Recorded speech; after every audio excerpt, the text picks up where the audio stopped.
구독, 좋아요 꾹꾹. 여러분 반갑습니다. 말씀창고의 서현 목사입니다. 오늘도 시청해 주셔서 감사합니다. 여러분의 구독과 좋아요, 알람 설정으로 저희 채널을 응원해 주세요. 항상 함께 해주셔서 감사합니다. 오늘은 요한계시록 1장 9절부터 20절 말씀입니다. 오늘 말씀은 계시의 주인이신 예수님께서 등장하시는 내용이 기록되어 있습니다. 성령께 사로잡혀 있는 요한에게 큰 음성이 들려옵니다. 그 음성은 누구의 음성이었을까요? 바로 예수 그리스도의 음성이었습니다. 주님께서 요한에게 말씀하시고 또한 이 계시를 기록하라고 하십니다. 이제 서론이 시작되었고 본격적으로 계시가 등장하는 내용이 오늘 말씀부터 시작이 되는 것이죠. 오늘 말씀을 통해서 우리에게 주시는 하나님의 마음을 함께 묵상해 보기 원합니다. 9절부터 말씀입니다. 여러분의 형제이며 예수 안에서 환난과 나라와 인내를 함께 나누는 사람인 나 요한은 하나님의 말씀과 예수의 증언 때문에 pat모섬에 있었습니다. 나는 주의 날에 성령께 사로잡혀 있었는데 내 귀에 뒤에서 울리는 나팔 소리 같은 큰 음성을 들었습니다. 말씀하시기를 내가 본 것을 책에 기록해 그것을 7 교회 곧 에베소, 서머나, 버가모, 두아디라, 사데, 빌라델비아, 라오디게아 교회로 보내라 라고 하셨습니다. 나는 내게 말씀하신 음성을 알아보려고 몸을 돌렸습니다. 내가 몸을 돌렸을 때 7 금촛대가 보였고 그 촛대들 사이에 인자 같은 분이 끌리는 옷을 입고 가슴에 금띠를 띠고 계셨습니다. 그분의 머리와 머리칼은 흰 양털과 눈처럼 희고 그분의 눈은 타오르는 불과 같고 그분의 발들은 용광로에서 재련된 청동 같고 그분의 음성은 많은 물소리와 같았습니다. 그분은 오른손에 7 별을 들고 계셨으며 그분의 입에서는 좌우에 날선 검이 나왔고 그분의 얼굴은 해가 힘있게 비추는 것 같았습니다. 내가 그분을 볼 때 나는 죽은 사람처럼 그분의 발 앞에 엎드려졌습니다. 그러자 그분이 자기의 오른손을 내게 얹고 말씀하셨습니다. 두려워하지 마라. 나는 처음이요 마지막이다.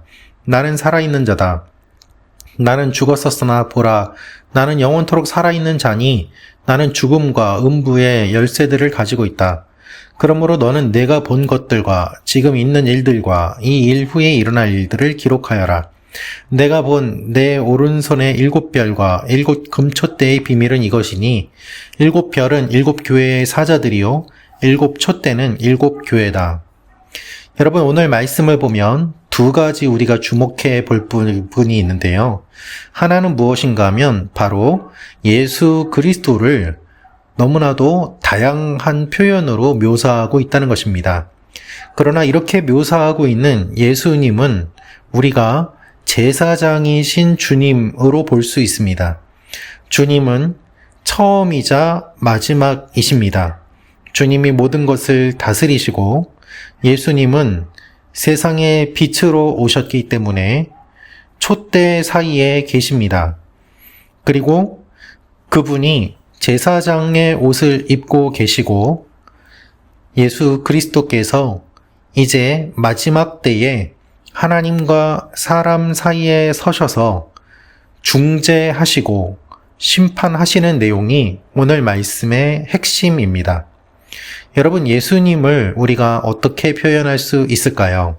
예수님에 대해서 여러분은 얼마나 다양하게 묘사할 수 있으시겠습니까?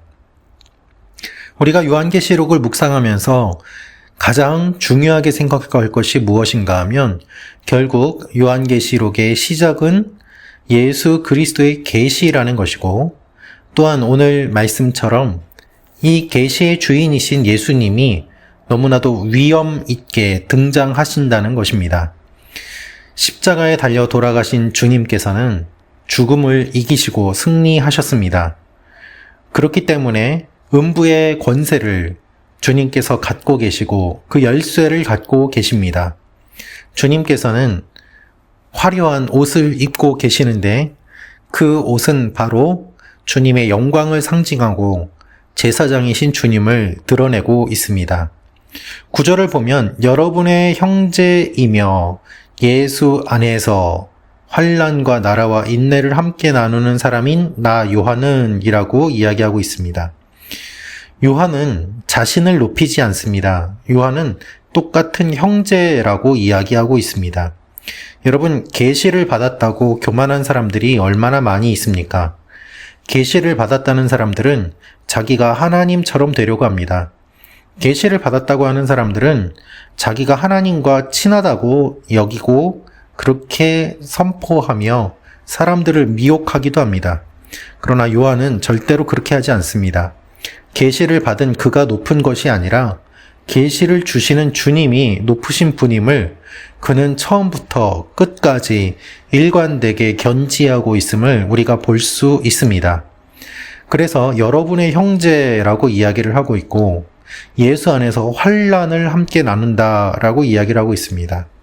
요한 자신도 똑같이 환난을 받았다는 것이죠. 여러분, 예수님의 계시를 받아도 환난을 받습니다.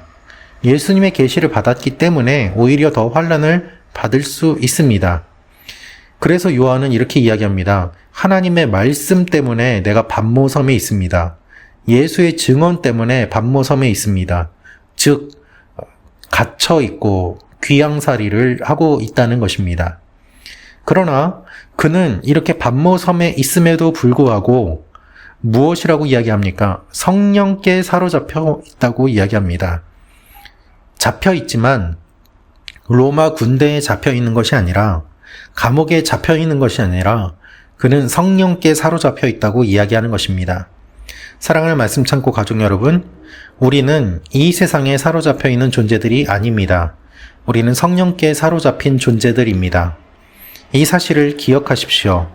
아무리 감옥에 있다고 하더라도 요한은 성령께 사로잡혀 있다는 자신의 정체성을 잃지 않고 있습니다. 그렇게 그가 성령께 사로잡혀 있을 때 음성이 들려옵니다. 나팔 소리 같은 큰 음성을 들었다고 하는데요. 성경에서 나팔 소리는 사람들을 모으는 신호이기도 하고 왕이 행차한다는 의미이기도 하고 또한 전쟁을 상징하기도 합니다. 그래서 나팔 소리 같은 큰 음성이라는 것은 그렇게 모든 사람을 모으는 소리, 이제 악과 싸우는 소리, 그리고 최후 승리를 앞두고 있는 소리를 상징하게 하는 것이죠. 그래서 이 큰 음성이 들리는데 무엇을 명령하고 있는가? 내가 본 것을 기록하라고 이야기합니다. 그리고 그것을 보내라고 하죠.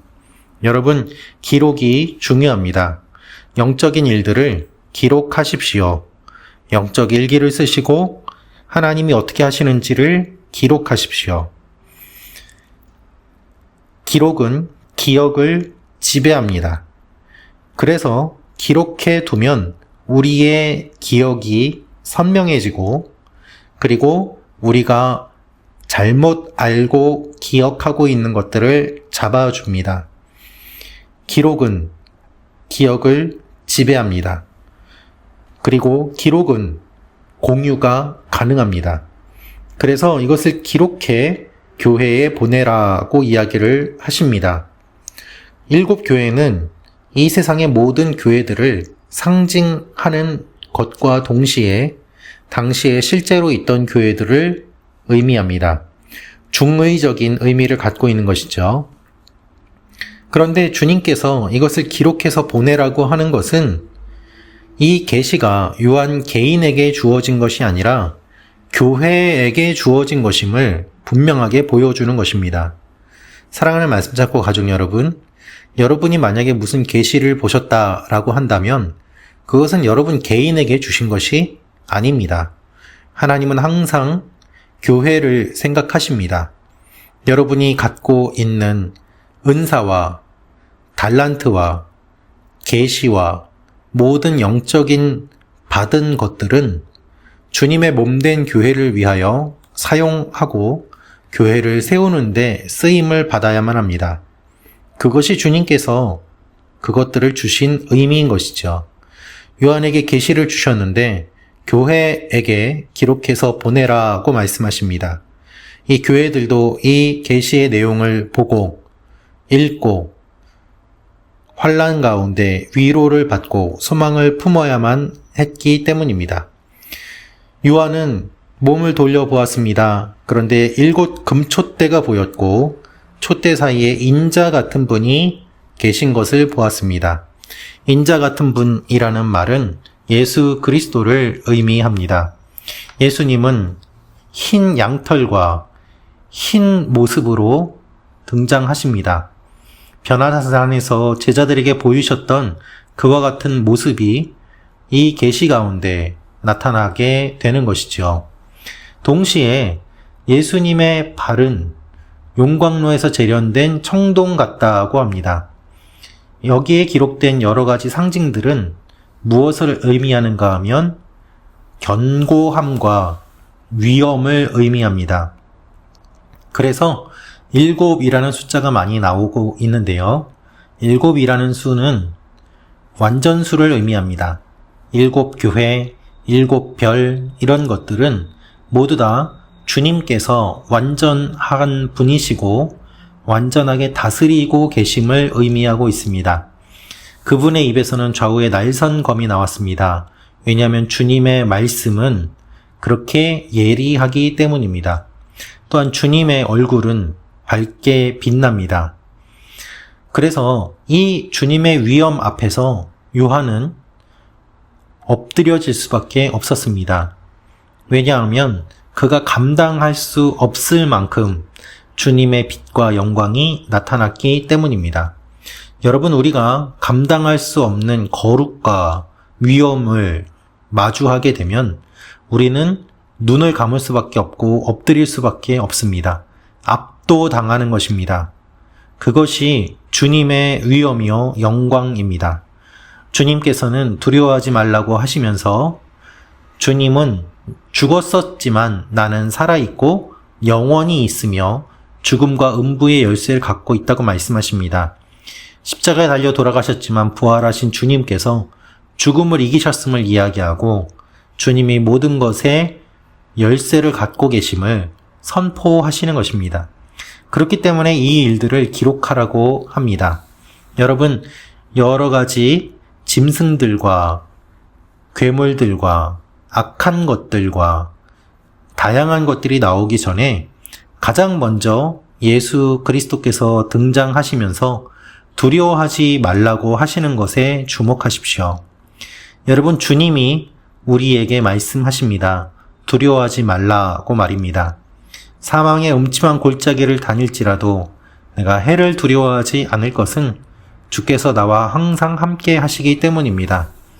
그렇기 때문에 요한계시록에 앞으로 등장할 여러 가지 내용들을 우리가 보기 전에 먼저 주님께서 두려워하지 말라고 하시기 때문에 이 위로 가운데서 우리가 앞으로 진행될 내용들을 보게 되는 것입니다.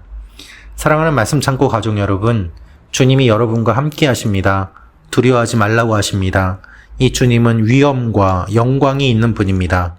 그렇기 때문에 어려운 일들이 있다고 하더라도, 우리를 두렵게 하는 세력들이 공격한다고 하더라도 두려워하지 마시고 주님과 동행하며 나아가시기를 바랍니다. 완전하신 주님, 7 교회와 7 별과 7 촛대를 갖고 계신 주님, 주님께서 여러분을 사랑하십니다. 지켜주십니다. 기도하겠습니다. 살아계신 아버지 하나님, 먼저 주님이 우리에게 오시고 말씀하여 주심에 위로를 받습니다. 우리가 오늘도 주님과 동행하게 하시고 우리를 두렵게 하는 것들로부터 자유케 하여 주옵소서. 미래를 두려워하지 않게 하시고 주님께서 먼저 앞서가심을 믿으며 주님 안에서 안전함을 누리는 하나님의 백성들이 되게 하여 주옵소서. 예수님의 이름으로 기도합니다. 아멘.